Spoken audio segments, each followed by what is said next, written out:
मैं Hiralal Kumar diamond math tech में आपका स्वागत करता हूं। अगर आप मेरे चैनल पर नए हैं तो चैनल को लाइक करें, शेयर करें, कमेंट करें और सब्सक्राइब जरूर करके बेल आइकन को दबा लें ताकि मैं कोई भी वीडियो डालूं तो आपको सबसे पहले वीडियो का नोटिफिकेशन मिले और सबसे पहले आप वीडियो का आनंद उठाएं। तो मैं आज दोस्तों आप लोगों के लिए, जैसा कि मैंने पिछले वीडियो में BCECE 2020 का इंट्रोडक्शन दिया था, तो मैं आज आप लोगों के लिए इंजीनियरिंग मैकेनिक्स का इंट्रोडक्शन देने जा रहा हूं। तो सबसे पहले आप लोग इस वीडियो में बने रहें और इंट्रोडक्शन यानी कि इंजीनियरिंग मैकेनिक्स का लाभ उठाते रहें। तो देखिए, सबसे पहले मैं आप लोगों को इंजीनियरिंग मैकेनिक्स का इंट्रोडक्शन देता हूं। तो देखिए कि इसमें से लिखा हुआ है इंजीनियरिंग मैकेनिक्स। तो बच्चों, आप लोगों को घबराने की बात नहीं है। मैं जो है कि एक एक पॉइंट करके आप लोगों को लिखवा देता हूं। अगर आप लोगों को PDF चाहिए तो आप लोग बोलिएगा, मैं आप लोगों को PDF टेलीग्राम चैनल पर अपना एक अकाउंट बनाकर मैं आप लोगों के लिए PDF भी प्रोवाइड कराऊंगा। तो आप लोग वीडियो को देखते रहें। तो देखिए, सबसे पहले हम लोग इंजीनियरिंग मैकेनिक्स के बारे में जानेंगे, यानी कि इसका इंट्रोडक्शन जानेंगे।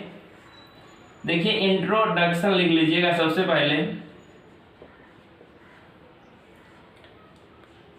देखिए बच्चों, मैं जो है आप लोगों को 3-4 डिफिनेशन बताऊंगा ताकि आप लोगों को अगर कभी एग्जाम में जो है कि डिफिनेशन पूछ भी दिया, डिफिनेशन नहीं दोस्तों, डिफिनेशन से कभी कभी ऐसा होता है कि ऑब्जेक्टिव भी पूछ दिया जाता है। तो देखिए, लिखिएगा definition.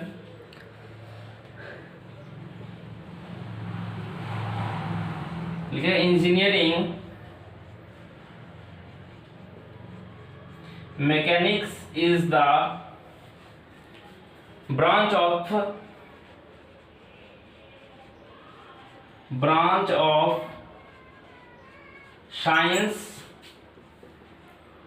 in which we deals with the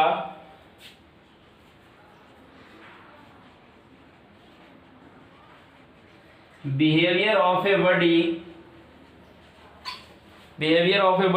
when the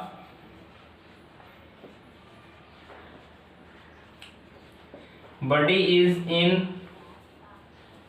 at rest or in motion। देखिए बच्चों, यहाँ पर मैंने डिफिनेशन लिख दिया है। यहाँ पर मैंने आप लोगों को डिफिनेशन लिख दिया है, जैसा कि आप लोगों को बोर्ड पर इंजीनियरिंग मैकेनिक्स का डिफिनेशन दिख रहा होगा। तो दोस्तों, यहाँ से जो होता है कि इंजीनियरिंग मैकेनिक्स दिया हुआ है यहाँ पर कि engineering mechanics the branch of science, यानी कि एक साइंस का पार्ट है जिसमें कि हम लोग क्या करते हैं, बिहेवियर ऑफ ए बॉडी, यानी कि किसी भी एक बॉडी के बिहेवियर के बारे में बात करते हैं। देखिए, यहाँ पे लिखा हुआ कि चाहे वो बॉडी क्या हो जाएगा, रेस्ट में होगा या तो क्या होगा, मोशन में होगा। जैसे देखिए, ये ब्लैक बोर्ड अभी देखिए मोशन में नहीं है, रेस्ट में बोर्ड रखा हुआ। जैसे हम लोग मार्कर यहाँ से क्या कर रहे हैं, लिख रहे हैं, क्या है मेरा हाथ मोशन में। इस सब के बारे में हम लोग क्या करते हैं, अध्ययन करते हैं, उसी को हम लोग क्या कहते हैं, इंजीनियरिंग मैकेनिक्स कहते हैं। ठीक है। तो दोस्तों देखिए, इसी तरीके से मैं दूसरा भी डिफिनेशन आप लोग को लिखाना चाहूंगा। तो दूसरा डिफिनेशन देखिएगा क्या है, लिखिएगा the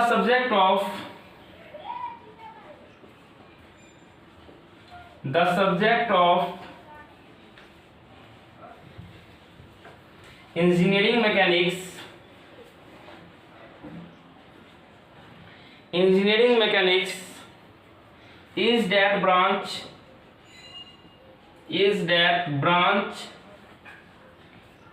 of applied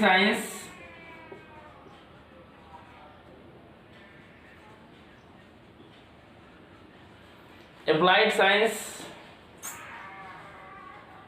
which deals with the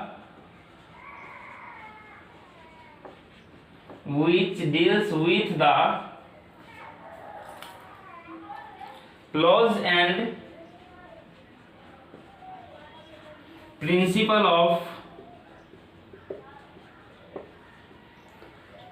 of mechanics along with along with their application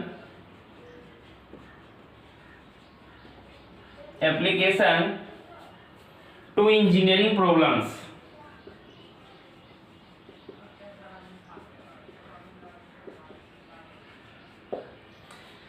देखिए बच्चों, यहाँ से जो है कि मैंने दूसरा डिफिनेशन लिखा है, जो दूसरे डिफिनेशन में दिया गया है, कहा कि इंजीनियरिंग मैकेनिक्स जो है क्या है, अप्लाइड साइंस का ब्रांच है, जिसमें कि हम लोग क्या करते हैं, यानी कि मैकेनिक्स, यानी कि इसमें जो है कि लॉ के बारे में और प्रिंसिपल ऑफ मैकेनिक्स का जो प्रिंसिपल होता है उसके बारे में हम लोग क्या करते हैं, बात करते हैं, यानी कि उसके एप्लीकेशन को हम लोग इंजीनियरिंग प्रॉब्लम्स में, यानी कि इंजीनियरिंग के क्षेत्र में किस तरीके से यूज करते हैं, उसमें उसके बारे में हम लोग क्या करते हैं, जानकारी लेते हैं। उसी विषय को हम लोग क्या कहते हैं, इंजीनियरिंग मैकेनिक्स कहते हैं।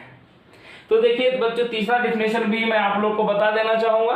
तो तीसरा डिफिनेशन में लिखिएगा, mechanics is the physical science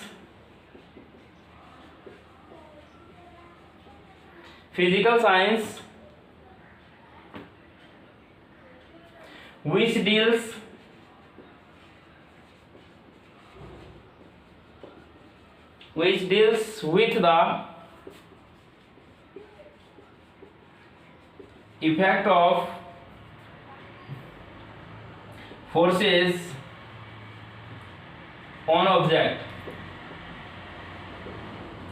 तो बच्चों यहाँ से देखिए क्या बोला, तीसरा डिफिनेशन में जो है कि मैकेनिक्स जो है कि कैसा साइंस होगा, मैकेनिक्स जो है कि फिजिकल साइंस है, यानी मैकेनिक्स जो है कि फिजिकल साइंस का ब्रांच है, जिसमें हम लोग क्या करेंगे कि फोर्स के बारे में, यानी कि फोर्स के बारे में, हम कोई भी ऑब्जेक्ट पे कैसा फोर्स लगा है उसके बारे में, फोर्स का क्या इफेक्ट है उसके बारे में हम लोग जानकारी लेंगे, उसी को हम लोग क्या कहते हैं, मैकेनिक्स कहते हैं। तो बच्चों, मैंने आप लोगों को तीन डिफिनेशन लिखवा दिया, जो कि एग्जाम में पूछता भी है, अगर नहीं पूछे तो भी आप लोग आगे चल के एसएससी जेईई का एग्जाम दीजिए या कोई भी कॉम्पिटिटिव एग्जाम देते हैं तो उसके लिए भी आप लोग मैकेनिक्स अच्छे से तैयार कर लीजिएगा। लेकिन हाँ, एक वीडियो को आप लोग आराम से देखिएगा, पॉइंट टू पॉइंट देखिएगा और लिखिएगा जरूर। तो बच्चों, मैं इसी तरीके से आगे बढ़ाता हूँ। तो देखिए क्या कहते हैं आगे में,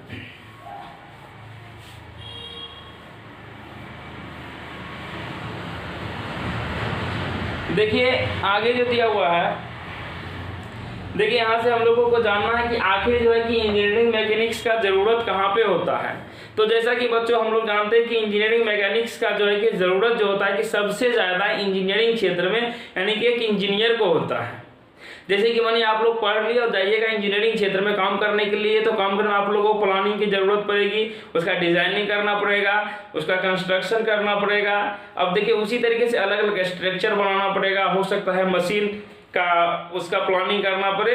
तो इसी सब को आगे बढ़ाने के लिए हम लोग क्या करते हैं, हम लोगों को जरूरत होती है इंजीनियरिंग मैकेनिक्स की। तो तीसरा पॉइंट लिख लीजिएगा, as a matter of knowledge, एज ए matter of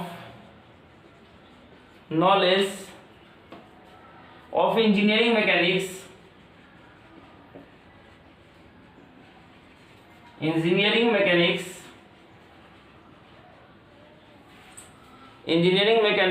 is very essential for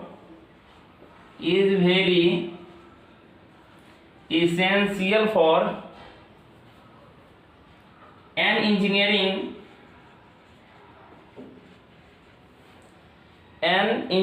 in planning,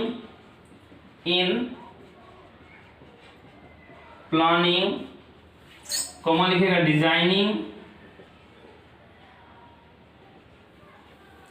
designing and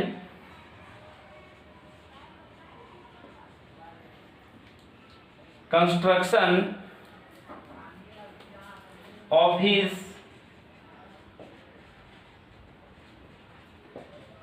various types of structure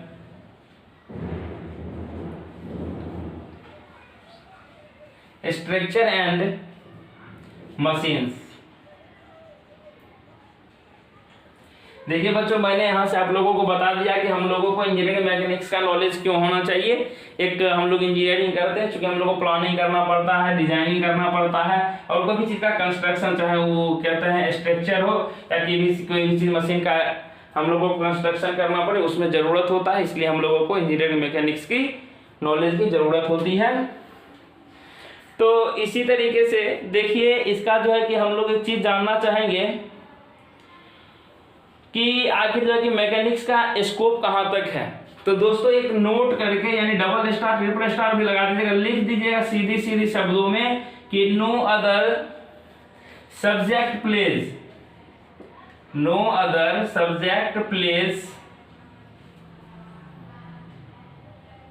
A greater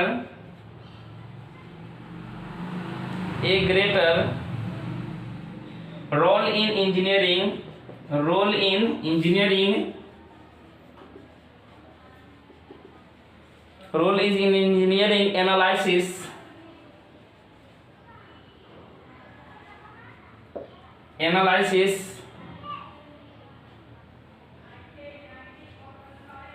analysis than mechanics।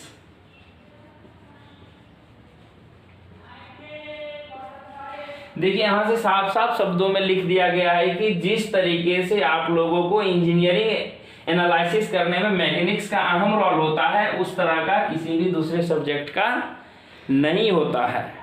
ठीक है, तो देखिए इस मैकेनिक्स में जो है कि सबसे अच्छा चीज क्या चीज दिया हुआ है, उस अच्छे चीज को हम लोग देखेंगे। क्या देखेंगे? देखिए सबसे पहले इस क्षेत्र में जो है कि हम लोग क्या करते हैं कि मैकेनिक्स के जितने भी प्रिंसिपल दिए गए हैं, उस प्रिंसिपल का हम लोग यूज करते हैं। उस प्रिंसिपल क्या है, तो एक चीज आप लोग नोट्स में लिख लीजिएगा, the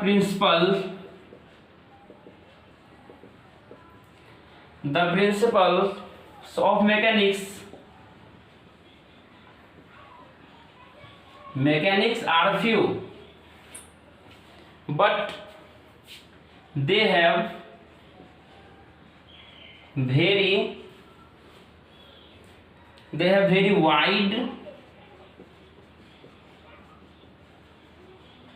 very wide application in engineering। देखिए यहाँ साफ शब्दों में कहा जा रहा है कि मैकेनिक्स का जो प्रिंसिपल होगा वो बहुत कम है, लेकिन जितना भी प्रिंसिपल है सभी क्या है कि एप्लीकेशन, इसका जो है कि एप्लीकेशन इंजीनियरिंग क्षेत्र में उस सभी प्रिंसिपल का जो है कि बहुत ही ज़्यादा अहम योगदान है। देखिए अब कहाँ का अहम योगदान है, इसलिए मैं इसके बारे में कुछ बता देना चाहता हूँ। तो लिख लीजिएगा, the principles of mechanics are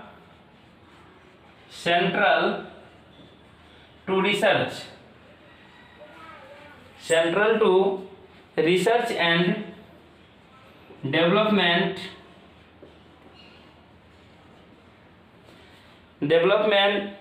in the field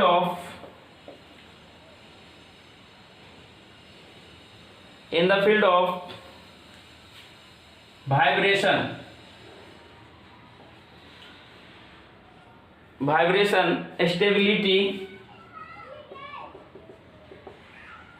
stability and strength of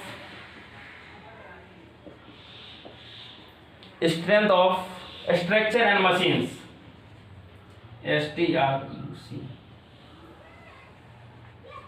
strength of structure and machines।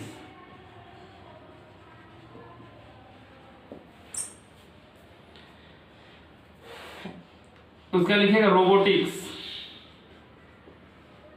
Rocket and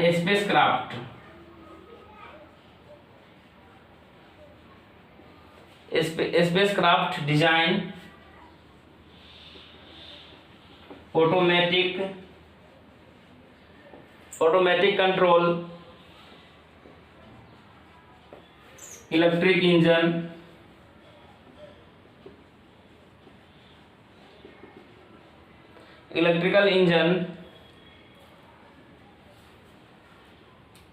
electrical machine लिखिएगा,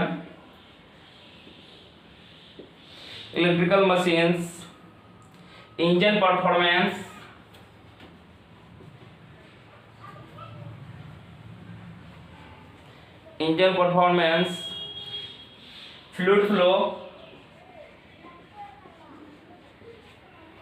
fluid flow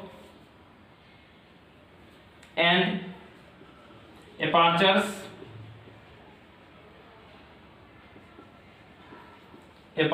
and molecular,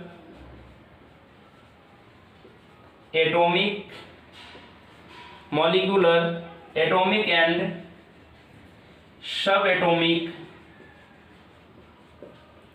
subatomic behavior।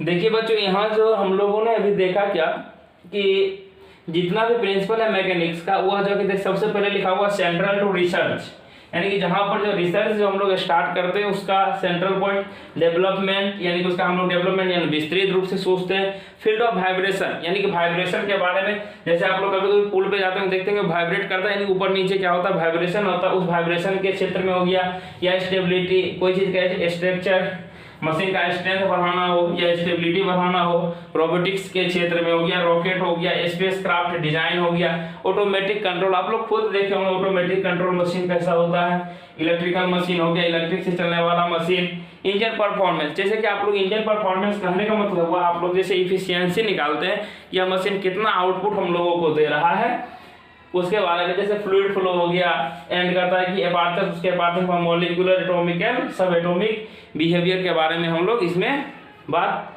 करते हैं। तो बच्चों, मैंने आप लोगों को इंजीनियरिंग मैकेनिक्स का थोड़ा थोड़ा उसका रोल बता दिया कि किस तरीके से कहाँ यूज करते हैं।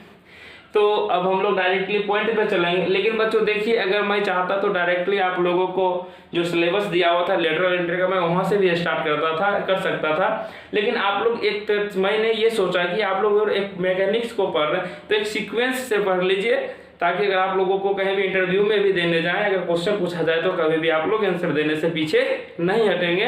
तो इसलिए मैं जो है कि उसका बेसिक चीज यानी एक एक पॉइंट को क्लियर करने के लिए सोचा, और जब तक एग्जाम का डेट क्लियर नहीं हो जाता तब तक मैं एक एक पॉइंट करके आप लोगों को क्लियरली करके मैकेनिक्स को खत्म कर दूंगा। तो दोस्तों, यानी कि इसी तरीके से आप लोग वीडियो को देखते रहें। तो देखिए, अब जाके डायरेक्टली हम लोग चलते हैं पॉइंट पे, चलते हैं कि आखिर यहाँ से जरूरत क्या है हम लोगों को। देखिए, यहां से हम लोग पढ़ते हैं। अब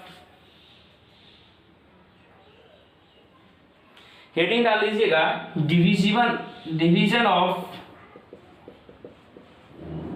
division of engineering mechanics.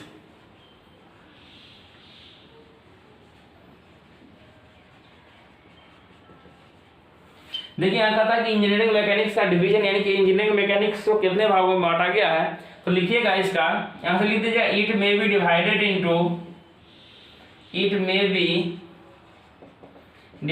Into two main groups. तो नंबर 1 में लिखिएगा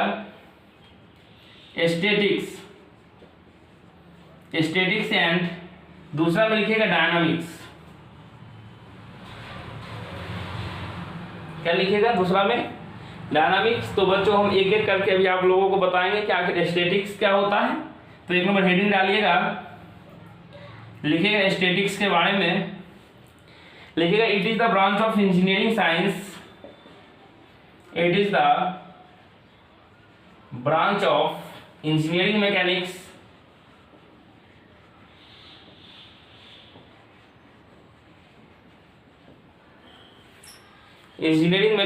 which deals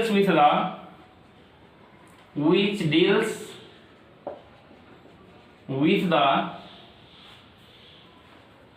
forces and their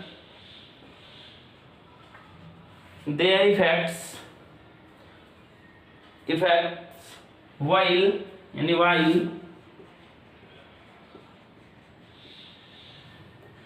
while acting upon the bodies at rest। देखिए यहाँ से आप लोग को डिफिनेशन से ही पता चल गया होगा कि यह जो हो जाएगा स्टैटिक्स जो है कि क्या है, इंजीनियरिंग मैकेनिक्स का एक ब्रांच है जिसमें कि हम लोग क्या करते हैं कि फोर्स के बारे में पढ़ते हैं और उसके इफेक्ट के बारे में पढ़ते हैं। जब क्या होता है कि वो फोर्स जो है किसी भी बॉडी पे लगेगा, कोई भी, जैसे मान लीजिए बॉडी हो गया, इस बॉडी पे मान इस बॉडी को हम लोग खींच रहे हैं, खींचेंगे तो ये मोशन में हो जाएगा, जैसे खींच के छोड़ दी, यानी ये बॉडी जो है यहाँ पे रुका हुआ है, इस पे मान लीजिए हमने फोर्स लगाया, इस फोर्स का इफेक्ट इस बॉडी पे क्या पड़ा, उसके बारे में हम लोग क्या करेंगे, उसके बारे में अगर हम लोग जानकारी लेते हैं तो उसे हम लोग क्या कहते हैं, स्टैटिक्स कहते हैं। तो ठीक है दोस्तों, आते हैं हम लोग दूसरा टॉपिक यानी कि डायनामिक्स पर। डायनामिक्स बिल्कुल सेम लिख दीजिएगा, बिल्कुल सेम है, सिर्फ यहाँ पे क्या हो जाएगा, बॉडी इन मोशन हो जाएगा। तो लिखिएगा it is the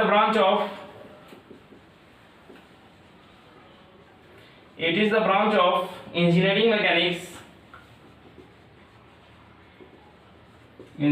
mechanics which deals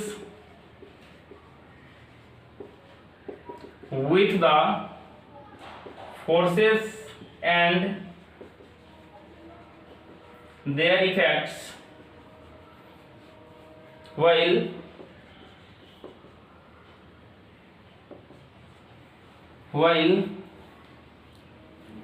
acting upon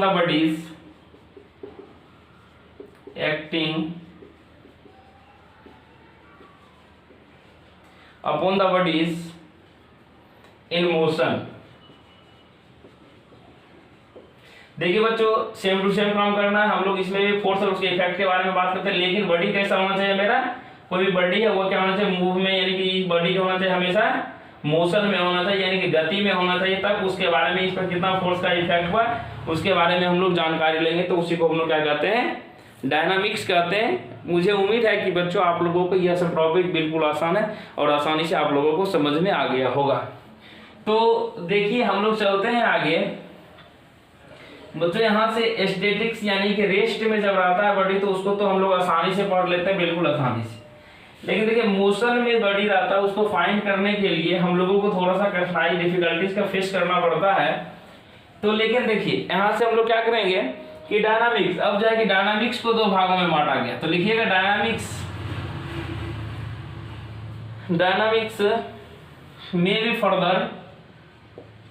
may be further classified into two branches।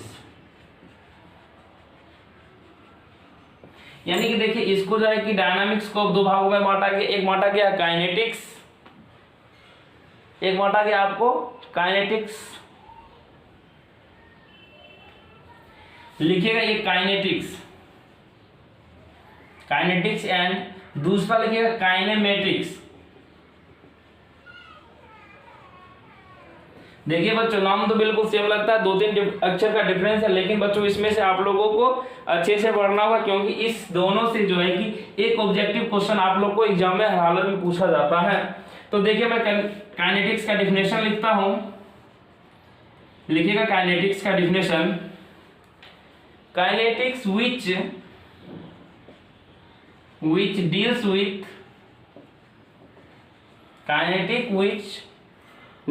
with the relationship between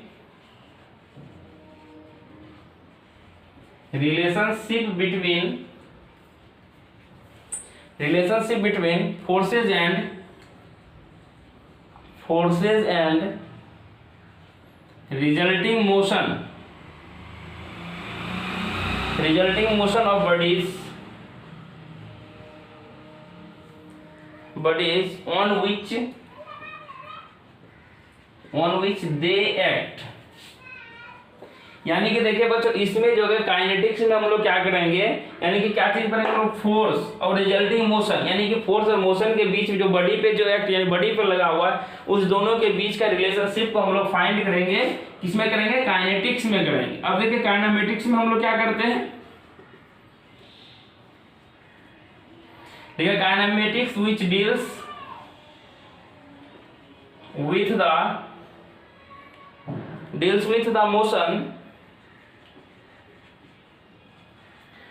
with the motion of bodies but is without any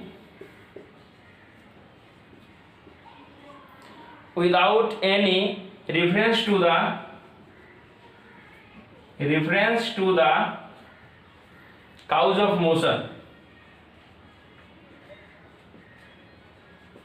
देखिए इसमें से कहा कि kinematics में हम लोग क्या करेंगे, इसमें भी हम लोग वही करेंगे, यानी ये भी जो है कि काइनेटिक्स और काइनेमेटिक्स है कि डायनामिक्स का ही पार्ट है, लेकिन इसमें हम लोग क्या करेंगे, दोनों के बीच में रिलेशनशिप निकालेंगे। लेकिन इसमें हम लोग क्या करेंगे कि बॉडी जो मोशन में, लेकिन कोई भी जो है कि बिना किसी को सपोज किए हुए हम लोगों को क्या करना है, फाइंड करना है। इसी को हम लोग क्या करते हैं, काइनेमेटिक्स कहते हैं। तो बच्चों आज का लास्ट पॉइंट देखिएगा कि आज का लास्ट पॉइंट क्या है। तो लास्ट पॉइंट जाते जाते मैं आप लोग को जरूर बता दूंगा, क्योंकि मैंने एक डेफिनेशन आप लोगों को लिखाया था जिसमें आया था आप लोगों को अप्लाइड मैकेनिक्स। तो अप्लाइड मैकेनिक्स का भी आप लोग डेफिनेशन लिख लीजिए। तो लिखा देते हैं अप्लाइड मैकेनिक्स का डेफिनेशन। तो लिख लीजिए applied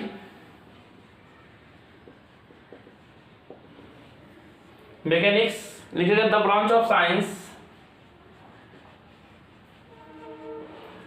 the branch of science which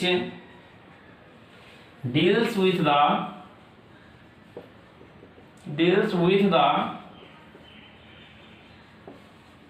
study of different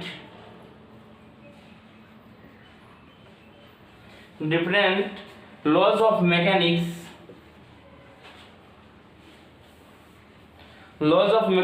as applied to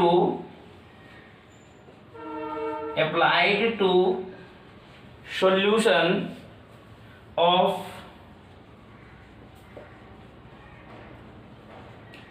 engineering problems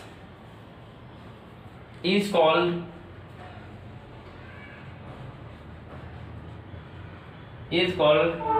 applied mechanics।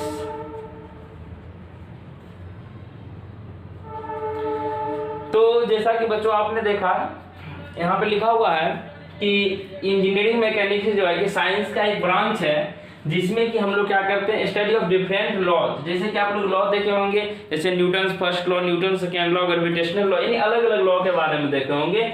इस सब का यूज हम लोग क्या करते हैं कि कोई भी इंजीनियरिंग प्रॉब्लम्स को दूर करने के लिए करते हैं, उसी को हम लोग क्या कहते हैं, अप्लाइड मैकेनिक्स कहते हैं।